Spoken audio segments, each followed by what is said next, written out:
ना, माँ तेरे पसीने की हर एक बूंद को मैं मोती से चमकाऊंगा, तू सपने बड़े देखना, मैं पूरा करके दिखलाऊंगा। स्वागत करता हूं आपके अपने यूट्यूब चैनल मिसाइल क्लासेस में। मेरे दोस्तों याद रखिएगा, आपके सामने पहला क्वेश्चन होगी कि भारत में दीवानी तथा फौजदारी मामले को सुलझाने के लिए अपील का सबसे बड़ा न्यायालय कौन है। मेरे दोस्तों याद रखिएगा कि जब हमारा हाई कोर्ट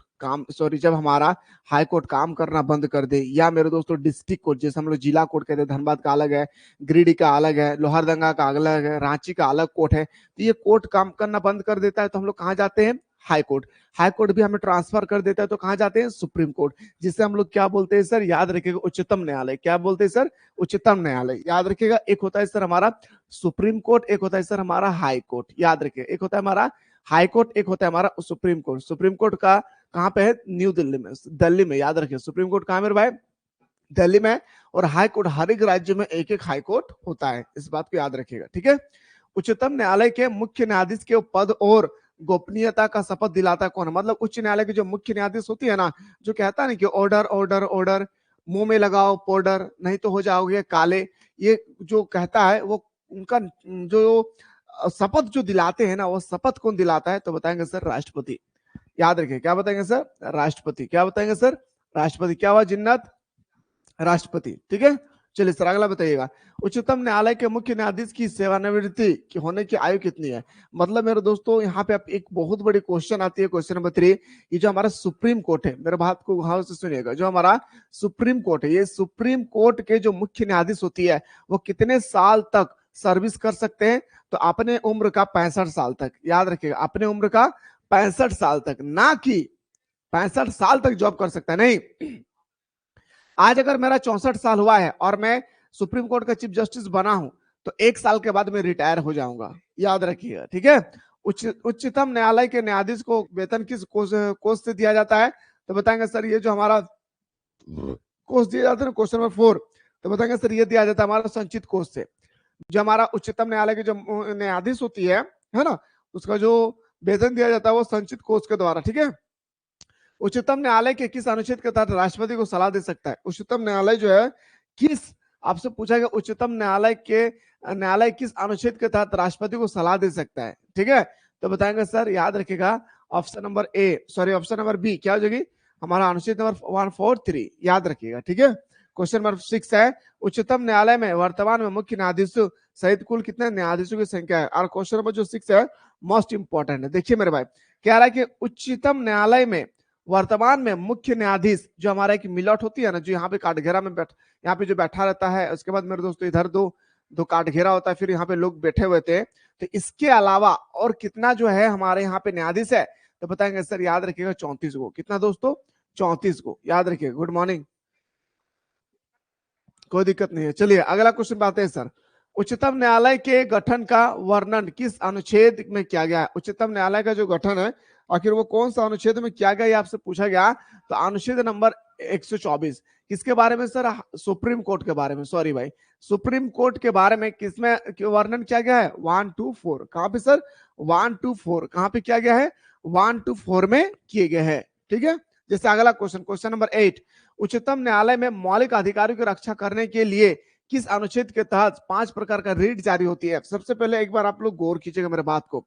दोस्तों मैंने आप लोगों को बताया था कि अगर हमारा मौलिक अधिकारों का कोई अगर हनन करता है, अगर हमारे मौलिक अधिकारों का कोई उल्लंघन करता है, तो मेरे दोस्तों याद रखिएगा, हम बिना किसी का परमिशन लिए हम जा सकते हैं कहां पे, सुप्रीम कोर्ट। कहेंगे कि सर मैं मीटिंग कर रहा था, वहां पे पुलिस वालों ने डंडा बरसाना शुरू कर दिया। मेरे दोस्तों जबकि मीटिंग करना, सभा करना, बोलना, घूमना फिरना, ऐश मौज करना, ये हमारे मौलिक अधिकार है, याद है, फंडामेंटल राइट्स है। ये फंडामेंटल राइट्स को अगर कोई व्यक्ति रोकता है, तो आप डायरेक्ट सुप्रीम कोर्ट जा सकते हैं और कहेंगे मिलॉर्ड, एक आपके संविधान के उल्लंघन करने की वजह से आज मैं आपके पास आया हूं। मिलॉर्ड पूछेंगे क्या हुआ बाबू बताओ, मैं कहूंगा सर मैं मीटिंग कर रहा था, वहां पर आके पुलिस वालों ने डांटा बरसा दिया, कहा पुलिस वालों का नाम बताओ, नाम बताने शुरू कर देंगे, उसको उठा करके ले चले जाएंगे। समझ में आई ना। तो वही चीज क्या रहा है मेरे भाई, उच्चतम न्यायालय में अधिकारों की रक्षा करने के लिए किस अनुच्छेद में 5 प्रकार के रीट जारी करती है, तो अनुच्छेद नंबर 32 में। किसमें मेरे भाई, अनुच्छेद नंबर 32 में 5 प्रकार की रीट जारी करती है। जैसे अगला क्वेश्चन देखिए, क्वेश्चन नंबर नेक्स्ट, उच्चतम न्यायालय के अन्य न्यायाधीश की सेवानिवृत्ति होने की आयु कितनी है? देखिए, अभी मैंने क्वेश्चन बताया आप लोगों को कि सुप्रीम कोर्ट के जो चीफ जस्टिस होता है ना, न्यायाधीश होता है, उसका जो है कार्य कितना साल में रिटायर होता है? 65 साल में। ठीक है, तो इसके अलावा जो अन्य न्यायाधीश भी होती है ना, उसका भी उम्र कितना होना चाहिए? 65 साल। याद रखिएगा। ठीक है, केंद्र तथा राज्यों के बीच उत्पन्न विवादों को कौन हल करता है? केंद्र सरकार और राज्य सरकार के बीच में अगर कोई विवाद उत्पन्न हो जाती है, याद रखिएगा, केंद्र सरकार और राज्य सरकार बीच में अगर कोई विवाद उत्पन्न हो जाता है तो उस विवाद को सुलझाता कौन है? उच्चतम न्यायालय। कौन सुलझाता है भाई? उच्चतम न्यायालय। आप लोगों ने राम मंदिर के बारे में सुने होंगे, है ना? आप लोगों ने राम मंदिर के बारे में सुने होंगे, वो हमारा उत्तर प्रदेश में और मेरे दोस्तों हमारा केंद्र सरकार राज्य सरकार बीच में टकराव चल रही थी, तो इसका फैसला कौन सुनाया था? तो बताएंगे सर सुप्रीम कोर्ट। ठीक है, अगला, उच्चतम न्यायालय की स्थापना कब हुई थी? अच्छा बताइए, भारत में हमारा जो उच्चतम न्यायालय है इसकी स्थापना कब हुआ था? 26 जनवरी 1950 को। कब हुआ था? तो बताएंगे सर 26 जनवरी 1950 को। याद रखिएगा, 26 जनवरी 1950 को हमारा उच्चतम न्यायालय, जिसे हम लोग सुप्रीम कोर्ट के कहते हैं। ठीक है, भारत में अपील का सबसे बड़ा न्यायालय क्या है? तो बताएंगे सर, भारत में अपील का जो सबसे बड़ा, याद रखिएगा, न्यायालय है वो हमारा है उच्चतम न्यायालय, जिसे हम लोग बोलते हैं क्या? Supreme court. याद रखिएगा, क्या सर? सुप्रीम कोर्ट, याद रखना है। ठीक है, और एक बात और याद रखिएगा, सुप्रीम कोर्ट किसी व्यक्ति को अगर फांसी की सजा सुना दिया है, मेरे बात को गौर से सुनिएगा, अगर सुप्रीम कोर्ट किसी भी व्यक्ति को फांसी का सजा सुना दिया है, ठीक है, तो उस फांसी के सजा को कौन रद्द कर सकता है? तो बताएंगे सर राष्ट्रपति। राष्ट्रपति के पास इतने पावर है, राष्ट्रपति। और याद रखिएगा, देश का प्रथम नागरिक भी हमारा कौन है? देश का प्रथम नागरिक कौन है? तो बताएंगे सर, याद रखना है, देश का प्रथम नागरिक हमारा राष्ट्रपति है। कौन है सर? देश के प्रथम नागरिक कौन है? तो बताएंगे सर राष्ट्रपति है। ठीक है, चलिए सर, बहुत शानदार तरीके से आप लोगों ने सुन रहा भाई। अगला क्वेश्चन, उच्च न्यायालय के न्यायाधीशों को कौन नियुक्त करता है? अभी मैंने बताया कि सुप्रीम कोर्ट के जो चीफ जस्टिस होती है, इसका न्यायालय तो राष्ट्रपति करता है, प्रेसिडेंट करता है, पर हमारा जो वॉइस, याद रखिएगा, वॉइस जो हमारा सुप्रीम कोर्ट के चीफ जस्टिस होता है, जिसे हम लोग को बोलते हैं क्या? न्यायाधीशों को जो नियुक्ति करता है, वो आखिर नियुक्ति कौन करता है? तो वो भी राष्ट्रपति ही करता है। कौन करता है मेरे दोस्तों? उनका भी नियुक्ति कौन करता है? राष्ट्रपति ही करता है। ठीक है, चलिए सर, उच्चतम न्यायालय के न्यायाधीशों पर महाभियोग का प्रस्ताव लाया जा सकता है। अब महाभियोग को हम लोग इंग्लिश में बोलते हैं इम्पीचमेंट। क्या सर? इम्पीचमेंट। ये हमारा अनुच्छेद नंबर 72 में बताएगा इम्पीचमेंट। याद रखिएगा, इम्पीचमेंट का मतलब होता है मेरे दोस्तों क्या? तो बताएंगे सर महाभियोग, मतलब हम अपने राष्ट्रपति को महाभियोग के द्वारा हटाया जा सकता है। अब देखिए, यहाँ पे बहुत बड़ा प्रश्न आता है सर इस बात को लेकर कि आखिर उच्च न्यायालय के जो न्यायाधीश पर महाभियोग का प्रस्ताव लाया जाता है वो कैसे लाया जाता है? तो सबसे पहले लोकसभा में लाया जाता है या तो राज्यसभा में। जब राज्यसभा पास कर जाती है तो लोकसभा के पास जाता है, लोकसभा पास कर जाती है तो राज्यसभा के पास जाते हैं। ठीक है, चलिए सर, आइए गुरुजी, अगला क्वेश्चन बात करते हैं सर। क्वेश्चन नंबर नेक्स्ट है, उच्च न्यायालय किस अनुच्छेद के तहत मौलिक अधिकार के हनन पर 5 प्रकार की रिट जारी करती है? अभी मैंने आप लोगों को बताया भाई, तुरंत बताया, तुरंत। कौन बता सकते हैं इसका आंसर? मैंने बताया उच्च न्यायालय। अभी मैंने आप लोगों को बताया सर सुप्रीम कोर्ट, जहां पे 5 प्रकार के रिट जारी होती है। वो अनुच्छेद कितना था सर? 32, आर्टिकल 32 था। ठीक है, लेकिन यहाँ पे सुप्रीम कोर्ट नहीं है, यहाँ पे हमारा हाई कोर्ट है। तो हाई कोर्ट मेरे दोस्तों 226 के तहत, अनुच्छेद नंबर 226 के तहत हमारा 5 प्रकार की रिट जारी कर सकती है। कितने प्रकार का? 5 प्रकार का रिट। सुप्रीम कोर्ट का है तो बताना है, याद रखना है 32, अनुच्छेद नंबर 32, और हाई कोर्ट का है तो 226 आपको बताना है। अगर हाई कोर्ट का है तो 226 बताना है। अगला, उच्चतम न्यायालय को कौन कौन सा क्षेत्र प्राप्त होती है? देखिए, अब आपसे पूछा कि उच्चतम न्यायालय को कौन कौन सा क्षेत्र प्राप्त होती है? तो मौलिक अधिकार मैंने अभी बताया भाई, है ना। अपील का क्षेत्र अधिकार, मैं चला जाऊंगा, दौड़ कर जाऊंगा, मिलॉट मेरा भी 18 साल हो चुकी है यार, मैं जिसके साथ लव करता हूं उसका भी 18 साल हो गया और हमें शादी करने से बाधा पहुंचा रही है ये लोग, और पता है मिलॉट हम दोनों राजी है। हाँ राजी है, चलो, कौन रोक रहा था? ये उठा के ले आओ। समझ मारे ना? तो इस प्रकार का हम अपील जारी कर सकते हैं सुप्रीम कोर्ट में जाके। ठीक है, पर्दा प्रामदस आदर्श क्षेत्र अधिकार भी कर सकते हैं। ऑप्शन नंबर हमारा क्या जगह सर? डी इसका राइट आंसर जगह। ठीक है, संसद या विधानमंडल द्वारा बनाए गए कानून की वैधता की जांच कौन करता है? संसद में कोई कानून बनाएगा, ठीक है, तो उसकी जांच कौन करेगी? तो बताएंगे उच्चतम न्यायालय। इसका जांच कौन करेगा? तो बताएंगे सर उच्चतम न्यायालय इसकी जांच करेगी। आइए गुरुजी नेक्स्ट क्वेश्चन पे आते हैं sir. Question number 20, question number 20 पे आते हैं सर। क्वेश्चन नंबर 20 कहता है कि भारतीय संविधान की व्याख्या करने का अधिकार किससे प्राप्त है? भारतीय संविधान की व्याख्या करने का अधिकार उच्चतम न्यायालय को प्राप्त है, किसी को नहीं। याद रखिएगा, राष्ट्रपति को भी नहीं और प्रधानमंत्री को भी नहीं। ये जो हमारा भारतीय संविधान की जो व्याख्या करने का अधिकार है, ये सिर्फ और सिर्फ सुप्रीम कोर्ट है और किसी को भी नहीं है। 14 तारीख से एडमिट कार्ड मिलेगी। भारत के सर्वोच्च न्यायालय के न्यायाधीश पर पहली बार महाभियोग का प्रस्ताव संसद में कब लाया गया था? तो बताएंगे सर, याद रखिएगा 1993 में पहली बार जो है प्रस्ताव लाया गया था महाभियोग के माध्यम से, पहली बार। ठीक है, अभी चुपचाप से चुकुमो को बैठकर पढ़ा कीजिए। उच्च न्यायालय के न्यायाधीशों को कौन नियुक्त करता है? अभी मैंने बताया भाई 31 में चिल्ला चिल्ला के बताया, देखता हूं कौन बताएगा भाई। नहीं बताया भाई, राष्ट्रपति चिल्ला चिल्ला के बताया नहीं, निखत। चलिए, उच्च न्यायालय के न्यायाधीशों के वेतन भत्ते और पेंशन का निर्धारण कौन करता है? जैसे उच्च न्यायालय के कोई भी न्यायाधीश रिटायर हो गया भाई, है ना, तो रिटायर हो जाने के बाद लोगों को पेंशन मिलता है, यही तो नौकरी की खासियत है। इसी कारण से तो लोग नौकरी के पीछे भागता है ना भाई। हाथी का दांत, हाथी का दांत मेरे दोस्तों, हाथी का हड्डी मरने के बाद भी उतना दाम है और जिंदा में भी उतना ही दाम है। ठीक इसी तरह से एक सर्विसमैन का दाम होती है, यानी जिंदा जब है तब भी आपको प्राइस 30,000 रुपया है, जब आप रिटायर हो जाइएगा तब भी आपको 30,000 मिलेगी। यही इसी कारण से सब लोग नौकरी के पीछे भागता है। तो बताएंगे उच्च न्यायालय के न्यायाधीश के वेतन भत्ते और पेंशन का निर्धारण कौन करता है? तो बताएंगे सर पार्लियामेंट। क्या मेरे भाई? संसद। अभी मैंने आप लोगों को बताया था, बताइए सब भाई स्टूडेंट्स मिलकर बताइएगा कि संसद के कितना अंग होता है, फटाफट बताइएगा। ठीक है, चलिए सर अगला। उच्च न्यायालय, उच्चतम न्यायालय का मुख्य पीठ कहां पर स्थित है? उच्च न्यायालय का जो मुख्य पीठ है वो नई दिल्ली में स्थित है, जिसे हम लोग बोलते हैं ना भाई कि जहां पे हमारा उच्च न्यायालय है। वेरी गुड, 3 आंसर होगा। उच्चतम न्यायालय के प्रथम महिला न्यायाधीश कौन थे? उच्चतम न्यायालय के पहला जो न्यायाधीश थे मेरे दोस्तों, आपसे पूछा गया कौन है? तो बीबी फातिमा। क्या बताएंगे सर? बीबी फातिमा हमारे देश का प्रथम महिला उच्च न्यायालय, उच्चतम न्यायालय का क्या है भाई? मुख्य न्यायाधीश थे, याद रखिएगा। ठीक है, चलिए सर अगला क्वेश्चन पे आते हैं। झारखंड का उच्च न्यायालय का गठन कब हुआ? जब हमारा झारखंड का निर्माण हुई है तभी हमारा झारखंड का गठन हुआ है ना भाई। अगला, झारखंड उच्च न्यायालय का पहला मुख्य न्यायाधीश कौन थे? बहुत इंपॉर्टेंट, 37 याद रखिएगा। झारखंड उच्च न्यायालय का हमारा झारखंड का हाई कोर्ट, याद रखिएगा, हाई कोर्ट का पहला मुख्य न्यायाधीश कौन थे? विनोद गुप्ता। क्या बताएंगे सर? विनोद गुप्ता। क्या बताएंगे, बोलिए एक बार। विनोद गुप्ता हमारा देश का, सॉरी हमारा राज्य का प्रथम मुख्य न्यायाधीश थे हाई कोर्ट का। अगला बताइएगा, फटाफट बताइए। विश्व में सर्वप्रथम किस देश में संघात्मक शासन की स्थापना हुई थी? मैं आप लोगों को चिल्ला चिल्ला के बताया था, एक भी स्टूडेंट्स का आंसर गलत नहीं आना चाहिए मेरे दोस्त, याद रखिएगा। बताया था ना, विश्व में संघात्मक शासन व्यवस्था। फटाफट बताइए, कौन बताइएगा?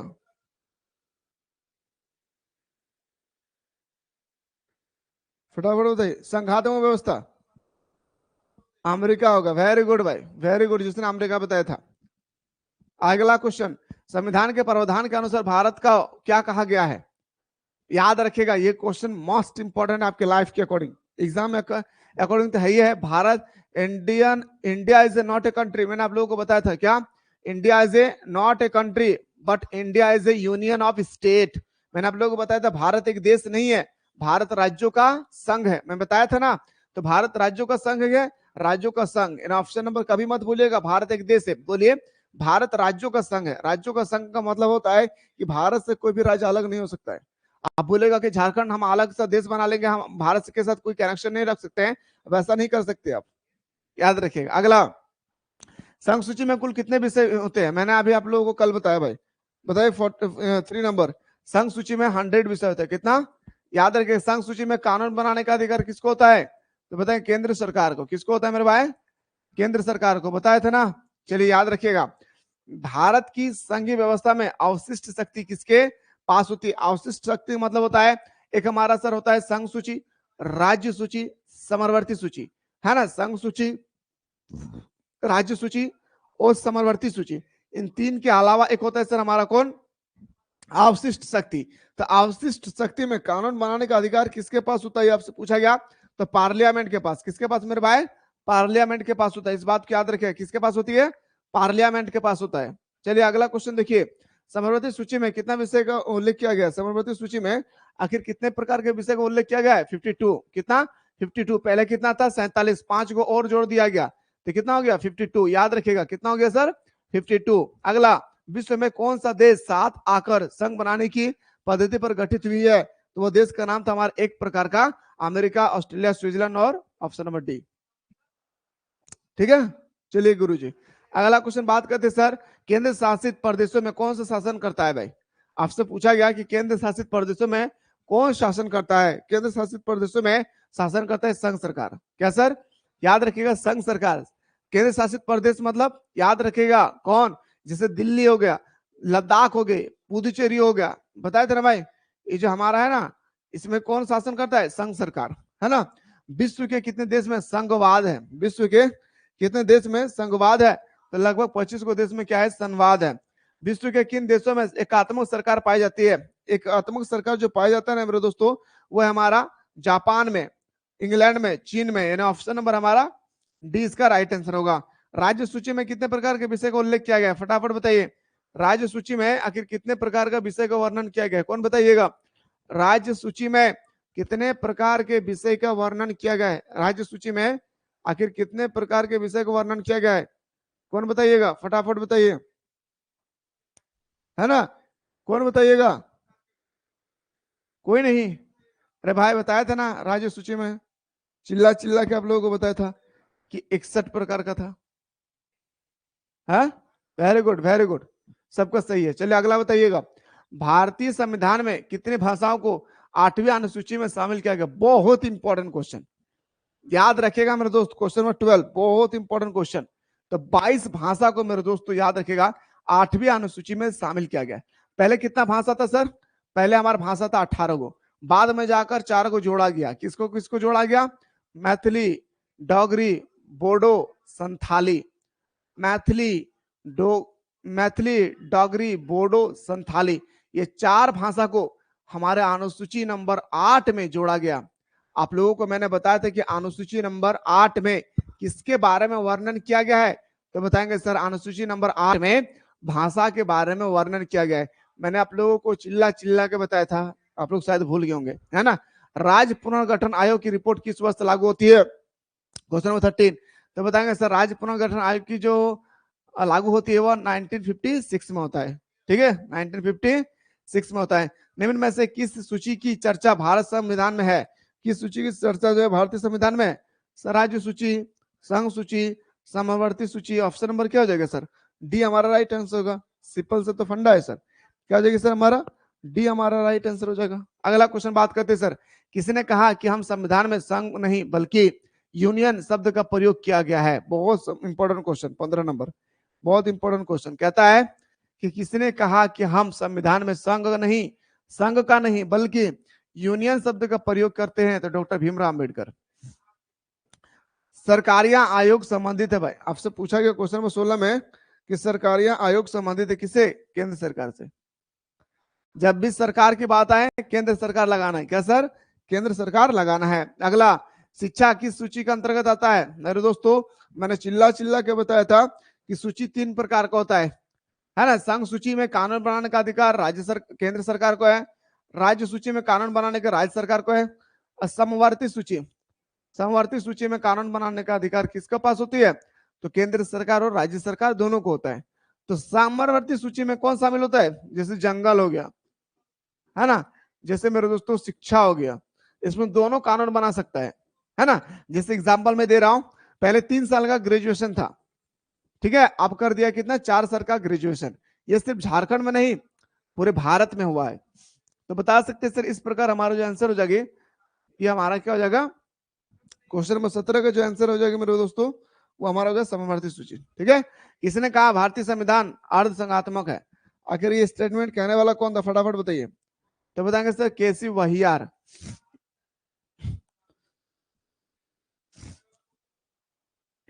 बताइए मेरे भाई। चलिए सर अगला क्वेश्चन बताइएगा, स्वतंत्र राज्यों के राष्ट्रकुल में कितने राज्य शामिल है? बताइए। क्वेश्चन नंबर 19, क्वेश्चन नंबर 19 बताइए मेरे दोस्त। तो बताएंगे सर 12। किस राज्य से पृथक होकर 2000 ईस्वी में झारखंड बना? तो बिहार से अलग होकर झारखंड बना, है ना। बताइएगा भारत का, सॉरी, झारखंड का पहला मुख्यमंत्री कौन था? बताइए, झारखंड का पहला मुख्यमंत्री कौन था? बताइए। और जब झारखंड अलग हुआ था उस समय, जब झारखंड अलग हुआ था उस समय झारखंड बिहार का मुख्यमंत्री कौन था? Babulal Marandi, very good. जब झारखंड अलग हुआ था उस समय बिहार का मुख्यमंत्री कौन था? कौन बताइएगा?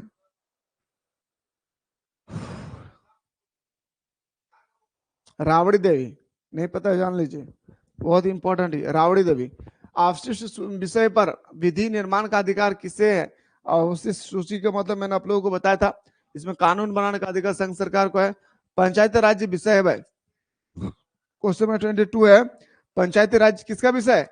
तो पंचायती राज हमारा राज्य का विषय भाई, किसका है? राज्य का विषय है ना। किसका है सर? राज्य के पास है। अगला बताइएगा, भूमि सुधार किस सूची के अंतर्गत आता है? Question number 23, question number 23।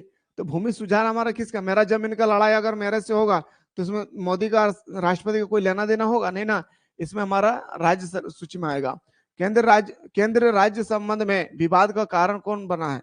Question number 24 है भाई, आपसे पूछा गया 24 में, फटाफट बताइएगा कि केंद्र राज्य संबंध में विवाद का एक कारण रहा कौन? राज्यपाल का पद। ठीक है, राज्यपाल का पद।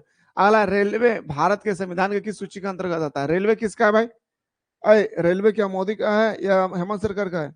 बताइए, रेलवे किसका है भाई? आप बोलेगा सर ये मोदी का है ना भाई, इसीलिए कहते हैं क्या, केंद्रीय सूची में, है ना। चलिए सर, अगला बताइएगा, भारत में संघ केंद्र शासित प्रदेश का प्रशासन होता है।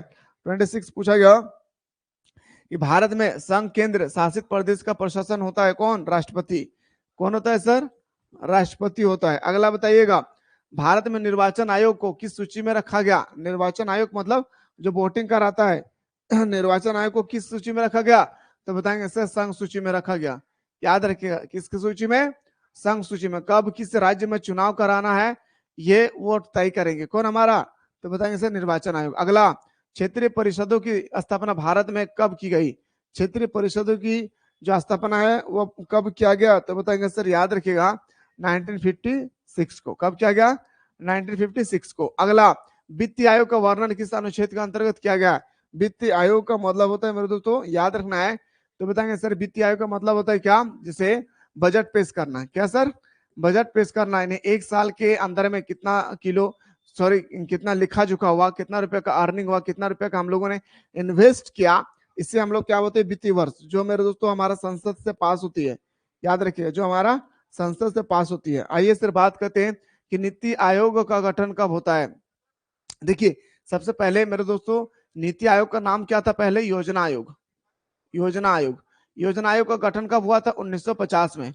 इसका जो इसका जो मेरे दोस्त अध्यक्ष होता है कौन होता है? तो बताएंगे president, sorry prime minister, PM Modi होता है। ठीक है, मोदी मतलब जो देश का प्रधानमंत्री बनते हैं। मोदी सरकार ने क्या क्या, 1 जनवरी 2015 को इसका नाम बदल के रख दिया क्या? नीति आयोग। याद रखिएगा, क्या नाम बदल के रख दिया मेरे भाई? नीति आयोग। ठीक है, चलिए सर अगला बताइएगा। अगला क्वेश्चन फटाफट बताइए, बलवंत राय मेहता समिति संबंधित है भाई किससे?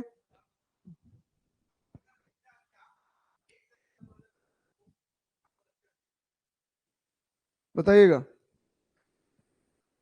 बलवंत राय मेहता समिति पंचायती राज्य व्यवस्था से संबंधित है। पंचायती राज्य व्यवस्था लागू करने का भारत का पहला राज्य राजस्थान। राजस्थान के कौन से जिला में मेरे दोस्तों? नागौर जिला में। कहां पे? राजस्थान के नागौर जिला में। कब किया गया था सर? तो 2 अक्टूबर 1959 को। कितना स्तरीय थे सर? त्रिस्तरीय थे। कौन सा समिति के तहत? बलवंत राय मेहता समिति के तहत। ठीक है, अगला बताइएगा, स्थानीय शासन किसे कहते हैं? क्वेश्चन नंबर 2, स्थानीय शासन किसे कहते हैं? गांव और जिला स्तर को कहते हैं। क्या मेरे भाई? गांव और जिला स्तर के शासन को कहते हैं क्या? तो स्थानीय शासन। ठीक है, चलिए अगला क्वेश्चन बताइएगा, स्थानीय शासन का विचार किस देश से लिया गया है? स्थानीय शासन का विचार जो है किस देश से लिया गया है? ब्राजील से। कहां से लिया गया है? ब्राजील से। सर ये कौन सा चैप्टर, चैप्टर का नाम, चैप्टर का नाम बता देता हूँ, स्थानीय शासन, स्वशासन। ठीक है, 1959 ईस्वी को राजस्थान के किस जिले में त्रिस्तरीय पंचायती व्यवस्था शुरू किया गया था? नागौर जिला में, अभी मैंने बताया। अगला, अशोक मेहता समिति के अनुसार पंचायत का कार्यकाल कितने वर्ष का होना चाहिए? तो पंचायत का कार्यकाल आप सभी को पता होगा 4 साल का। 5 साल का भूल के भी नहीं लगाना है। क्या पूछा गया? पंचायत का कार्यकाल 4 साल का होता है भाई, ठीक है। पीसी के राव समिति 1985 को किस नाम से जाना जाता था? तो क्वेश्चन नंबर 6 का हमारा राइट आंसर कार्ड समिति। किससे मेरे दोस्तों? कार्ड समिति। ठीक नहीं लग रहा मेरे भाई, हालत खराब है एकदम, इसीलिए तो आवाज भी नहीं निकल रहा है। पता नहीं क्या होगा आगे चल के। लग रहा है डेट आ गया मेरा जाने का। बलवंत राय मेहता समिति के द्वारा पंचायत को कितने स्तरीय रचना की अनुशासन की गई है? बलवंत राय त्रिस्तरीय, 4 साल। मुखिया सर, ठीक है, खिलाने वाला मिल जाएगा तब ना तस्कीम। चलिए, पीके युगन समिति किस वर्ष गठित की गई है? ये क्वेश्चन आपके पेपर में नहीं आएगा। 73वें संविधान संशोधन किसके बारे में बताया गया था? पंचायती व्यवस्था के बारे में, ठीक है। 73वें संविधान संशोधन, सॉरी 73वें संविधान संशोधन किससे संबंधित है? तो बताएंगे सर, 73वें संविधान संशोधन पंचायती से संबंधित है। 74वें संविधान संशोधन किससे संबंधित है? 74वें संविधान संशोधन जो हमारा संबंधित है वो हमारा नगर पालिका से। नगर पालिका किससे संबंधित है?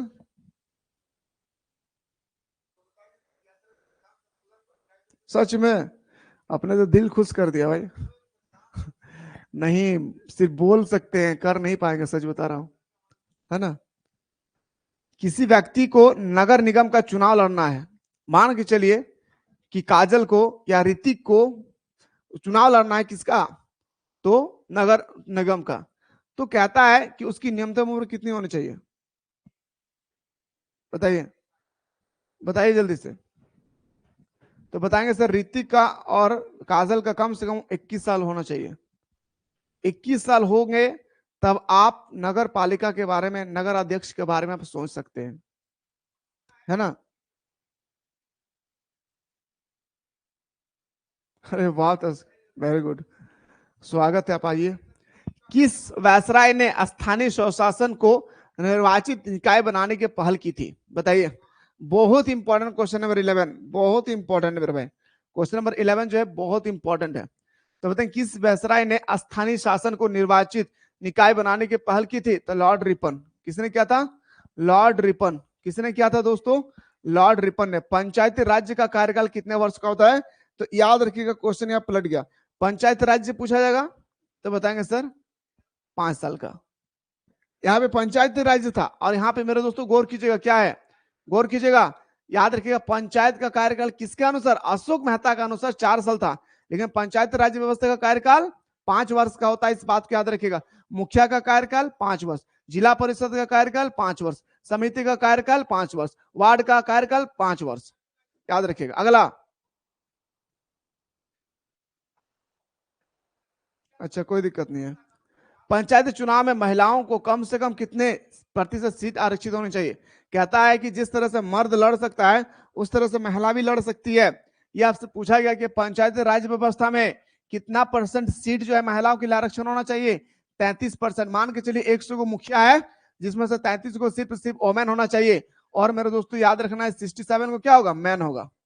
मतलब ओमेन का भी पावर आ रहा है धीरे धीरे, है ना। इसीलिए तो नीला कलर का ड्रम चाहिए, सीमेंट का बोरा चाहिए, काट के घुसा देंगे, बस झंडा फहराते रहिए। अगला, स्थानीय स्वशासन को किसने ग्राम स्वराज्य का नाम दिया था? स्थानीय स्वशासन को किसने ग्राम जो है मेरे दोस्तों ग्राम स्वराज्य का नाम दिया था? क्वेश्चन 15 आपसे पूछा गया, फटाफट बताइएगा, बताइएगा। तो महात्मा गांधी ने। किसने दिया था? महात्मा गांधी ने। पहली बार पंचायती राज व्यवस्था कहां लागू किया गया था? राजस्थान के नागौर जिला में। और कब लागू किया गया था? 1998 में। पूरा डेट याद रखिएगा, महात्मा गांधी के जन्म के दिन लागू किया गया था। 12वीं अनुसूची में नगर पालिका के कितने कार्य वर्णित किया गया है? बहुत इंपॉर्टेंट क्वेश्चन, 17 नंबर। तो 18 प्रकार के कार्य वर्णन किया गया है ना। चलिए सर, अगला, नगर पालिका का वर्णन कहां पे किया गया है? 12वीं अनुसूची में। 11वीं अनुसूची में क्या वर्णन किया गया है? तो बताइए सर, पंचायती राज्य व्यवस्था के बारे में। 11वीं अनुसूची में किसके बारे में वर्णन किया गया है? पंचायती राज्य व्यवस्था के बारे में। अगला, नगर निगम के निर्वाचित अध्यक्ष होते हैं भाई, बताइए क्वेश्चन नंबर 18, महापौर। और ये क्वेश्चन आपको देखने को मिलेंगे 21 तारीख को, ठीक है। संविधान की 11वीं अनुसूची में पंचायत के अधिकार क्षेत्र में आने वाले कितने विषय का उल्लेख किया गया है? बताइए, संविधान की 11वीं अनुसूची में पंचायत के अधिकार क्षेत्र में आने वाले कितने विषय का उल्लेख किया गया है? क्वेश्चन नंबर 19, सॉरी हाँ, तो इसका राइट आंसर होगा 29। अभी मैंने आप लोगों को एक क्वेश्चन बताया, मेरे बात को गौर कीजिएगा। 12वीं अनुसूची में नगर पालिका के बारे में अध्ययन किया गया है, और मेरे दोस्तों 18 विषय के बारे में बात किया है, 18 विषय के बारे में। ठीक इसी तरह से 11वीं अनुसूची में पंचायती राज व्यवस्था के बारे में बात किया है, 29 विषय के बारे में, ठीक है, 29 विषय के बारे में। चलिए सर, अगला है सर, पंचायती राज्य दिवस कब मनाया जाता है? बहुत इंपॉर्टेंट, बताइए 22, पंचायती राज्य दिवस कब मनाया जाता है? 22 फटाफट बताइएगा। तो बताएंगे सर 24 अप्रैल को हम लोग पंचायती राज्य व्यवस्था मनाते हैं। कब मनाते हैं मेरे भाई? उस दिन मैं गया था अरसलान तस्कीम, अरसलान गए रात के समय, इतना बिजली चमक रहा था ना, मैं फंस गया पूरा। मैं सोचा अब जाऊंगा घर कैसा, है ना। तो दिमाग में काम आया, क्या पता है, कि बारिश हो तो रहेगी, छूटेगा तो नहीं, मैं एक छतरी ले लेता हूं। फिर सोचा कि अनजान व्यक्ति कैसे एक व्यक्ति के घर जा सकता है, फिर मैंने आपको छोड़ दिया भाई। चलिए सर, स्थानीय लोग अपनी समस्याओं को बेहतर समाधान कर सकेंगे। स्थानीय लोग अपनी समस्याओं का बेहतर समाधान कर सकेंगे, कैसे? ठीक है, स्थानीय लोग अपनी समस्या का बेहतर समाधान कैसे कर सकते हैं, आपसे क्वेश्चन नंबर 29 पूछा गया, सॉरी 23 में पूछा गया। तो बताएंगे सर, याद रखिएगा, स्थानीय स्तर पर कैसे कर सकता है, स्थानीय स्तर पर, ठीक है। चलिए सर, अगला बताइएगा जिन्नत। अगला बताइए प्रिया, विष्णु, संघ शासित क्षेत्र में किन अनुमति के से पंचायती राज व्यवस्था लागू हो सकती है? देखिए, संघ जो हमारा संघ शासित प्रदेश है ना दोस्तों, गौर कीजिएगा जो मैं बोल रहा हूं उसको गौर कीजिएगा आप लोग। संघ शासित प्रदेश में कानून बनाने का अधिकार राष्ट्रपति को है। संघ शासित प्रदेश में मुख्यमंत्री नहीं होता है, ठीक है। पुदुचेरी, उसके बाद आप चले जाइए, सिर्फ दिल्ली में है, बाकी लद्दाख चले जाइए, है ना भाई, अंडमान निकोबार चले जाइए, वहां पे मुख्यमंत्री नहीं मिलेंगे, वहां पे मिलेंगे क्या, राज्यपाल। राज्यपाल किसके अधीन काम करता है? तो बताएंगे सर राष्ट्रपति का अधीन। किसका अधीन? राष्ट्रपति का अधीन। तो संघ शासित प्रदेश में राष्ट्रपति के अलावा कोई और कानून नहीं बना सकता है। राष्ट्रपति जो कह देंगे सो कह दिया, उसी के आधार पर कानून बनेगी, ठीक है। चलिए सर, अगला, स्थानीय स्वशासन को संवैधानिक स्तर दिया जाए, यह सुझाव की समिति ने दिया था, बताइए क्वेश्चन 25। मोहब्बत में अक्सर लड़ाई हुए हैं, मगर ना कभी भी जुदाई हुए हैं। आइए सर बताएं, सिंधवी समिति।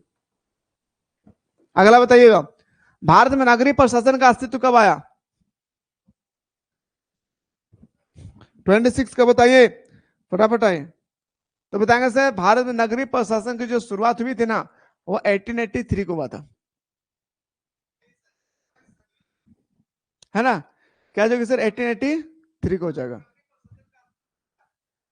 चलिए गुरु जी, अगला, नगरीय निकायों का कार्यकाल कितना होता है?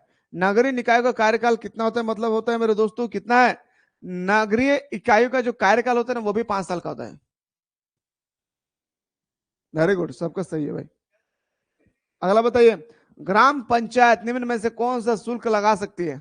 ग्राम पंचायत जो है वो प्रवेश शुल्क लगा सकती है, वाहन शुल्क लगा सकती है, बाजार शुल्क। अच्छा, आप लोग गए मार्केट कभी? गाड़ी स्टैंड में गाड़ी खड़ा कीजिएगा 10 रुपया, मार्केट जाइएगा, मार्केट से आप अगर बरवा हाट गए होंगे, आप लोगों को कोई भी अगर हाट जाते जहाँ पे भैंस बकरी सब कुछ जहाँ पे बिकता है, वहां पे जाइए, कोई सामान खरीदिएगा ना, तो आपको 20 रुपया 30 रुपया का पैसा लेंगे जब बाजार से निकालिएगा सामान खरीद के, ठीक है। उसको बोलते हैं बाजार शुल्क। वाहन शुल्क तो पता है मेरे भाई, वाहन शुल्क का मतलब होता है कि जो गाड़ी स्टैंड होती है।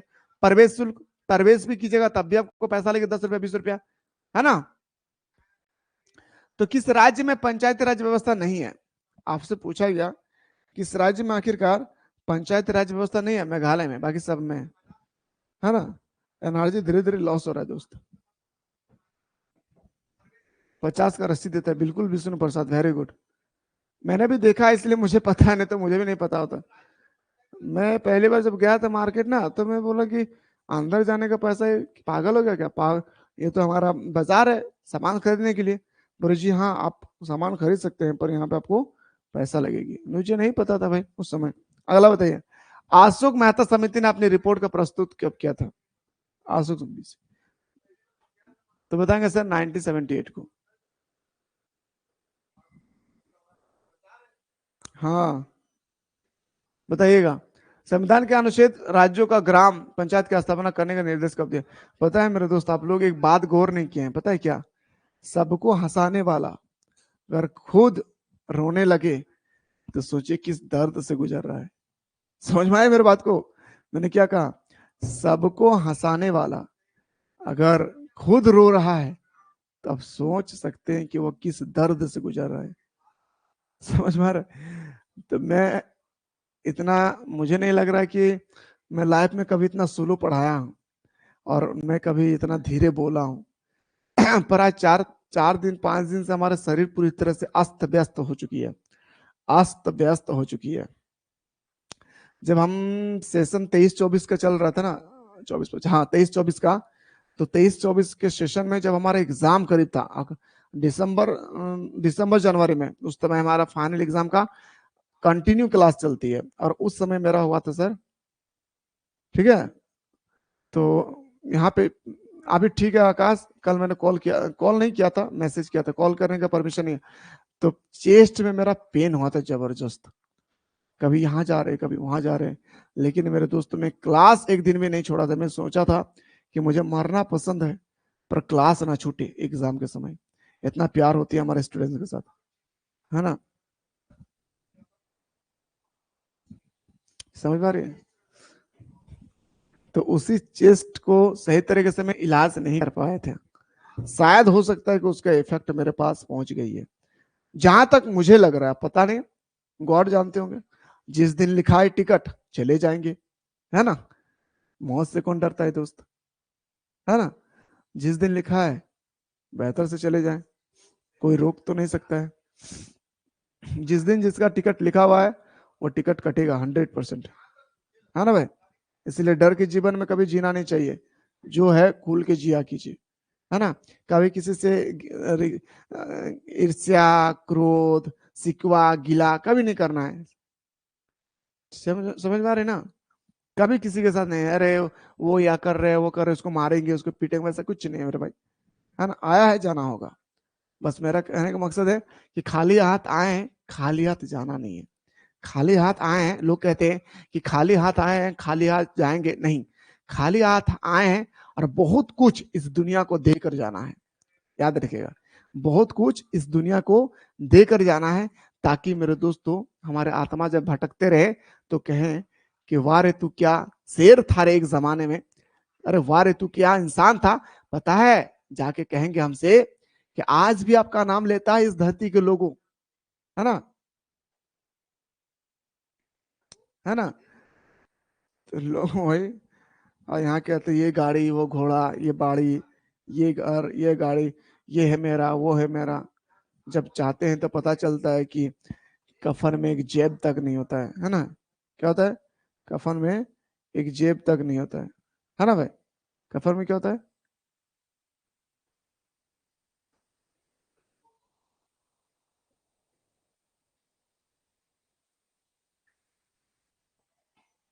है ना।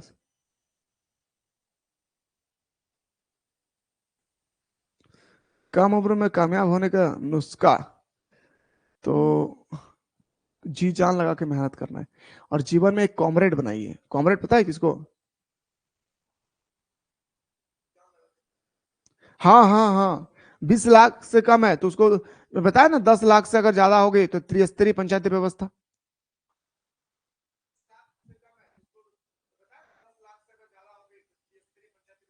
बताया ना। क्या हो गया है सर, बहुत इमोशनल है जी, क्या बोले, जिंदगी है जी। गॉड गिफ्टेड है, सुबह है तो शाम है, गरीब है तो अमीर है, दिन है तो रात है, पहाड़ है तो पर्वत है, आग है तो पानी है, कलम है तो पेंसिल है, इंसान है तो जानवर है, मर्द है तो औरत है, लड़का है तो लड़की है। सब कुछ दो दो दिया है गॉड गिफ्ट ने। सिर्फ गॉड ने कहा मैं अकेला हूं, है ना। तो वही, कोई बात नहीं सर।